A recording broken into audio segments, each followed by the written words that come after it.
Look at this beast of a formula. This formula may look scary and looks like it's about to eat you alive, but it's one of the most important equations in all of mathematics. In this video, I'll explain how this formula, called the quadratic formula, came about and the rich history behind it. First, let's start with the general equation. ax squared plus bx plus c is equal to 0, where a is the coefficient of x squared, b is the coefficient of x, and c is the constant. Our goal is to use this general quadratic equation to derive the quadratic formula. Quadratic equations have been studied for thousands of years. Ancient mathematicians wanted a reliable way to solve equations like x squared plus 6x plus 5 is equal to 0, but at first they didn't have a universal formula. Instead, they relied on trial and error or geometric methods. The Babylonians around 2000 BC could solve some quadratic equations using shapes and areas. They thought of x squared as the area of a square and x as a rectangle, and used geometric reasoning to find solutions. It wasn't algebra as we know it, but it worked surprisingly well for their purposes.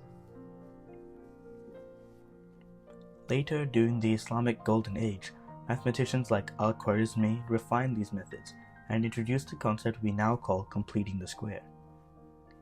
This method was revolutionary because it allowed mathematicians to solve any quadratic equation systematically.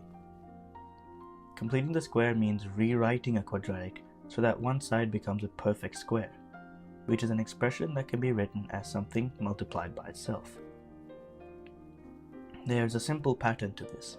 When you expand, for example, x plus a all squared, you always get x squared plus 2ax plus a squared.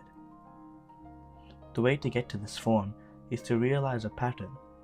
If we write x plus a all squared fully, we get x plus a times x plus a, which if you expand each bracket and simplify, you will always get x squared plus 2ax plus a squared. If we use a different example, x plus 3 all squared, we can rewrite it like x plus 3 times x plus 3, which when fully expanded and simplified, we get x squared plus 6x plus 9. Keep this in mind as it will be useful later. Let's use our previous example of x squared plus 6x plus 5 equals 0 to demonstrate how completing the square works. By rearranging, we can write it as x squared plus 6x is equal to negative 5. Then we take half of b, which is in this example 6, and square the result. 6 over 2 squared is equal to 9. Now we add 9 to the left-hand side of the equation, and to balance it out, add 9 to the right-hand side of the equation as well, turning it to x squared plus 6x plus 9 is now equal to 4. Now using the pattern of perfect squares, we know that the expression on the left-hand side of the equation can be factored and becomes x plus 3 all squared is equal to 4.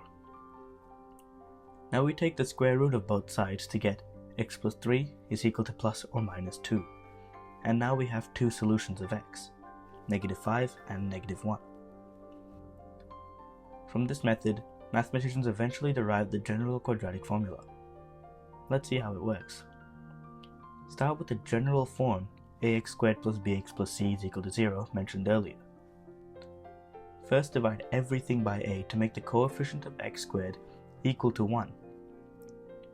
X squared plus b over ax plus c over a is equal to 0. Step 2 involves moving the constant, c over a, to the right-hand side. Next, we complete the square and use the method we learned earlier. Doing this, we get x squared plus b over ax plus b squared over 4a squared is now equal to negative c over a plus b squared over 4a squared. On the left-hand side of the equation, we have a perfect square, which we can factorize to get x plus b over 2a all squared. Now we have to find a common denominator on the right-hand side of the equation to simplify it. The common denominator is 4a squared, which can now be written as x plus b over 2a all squared is equal to b squared minus 4ac all over 4a squared. Now take the square root of both sides. X plus b over 2a is now equal to plus or minus root b squared minus 4ac all over 2a. And finally, isolate x.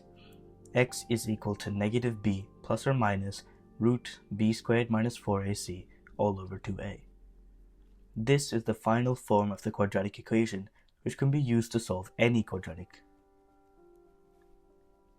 But is it really every quadratic equation? Not exactly. There are some quadratics that are not able to be solved at all, and the way to check if a quadratic equation has any solutions is to use the discriminant.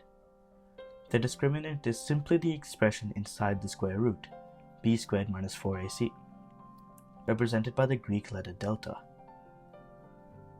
If the discriminant is equal to 0, then the original quadratic equation only has one real solution. If the discriminant is more than 0, then it has two solutions, and if it's less than 0, it has no real solutions.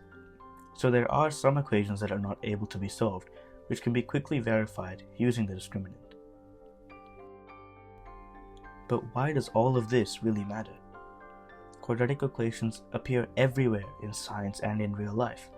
In physics, they describe projectile motion, like how far a ball will travel when thrown. In engineering, they appear when calculating forces, designing bridges, or analyzing structures. In finance, they can be used to model certain profit and loss scenarios. Essentially, any time something follows a curve, quadratics are likely involved.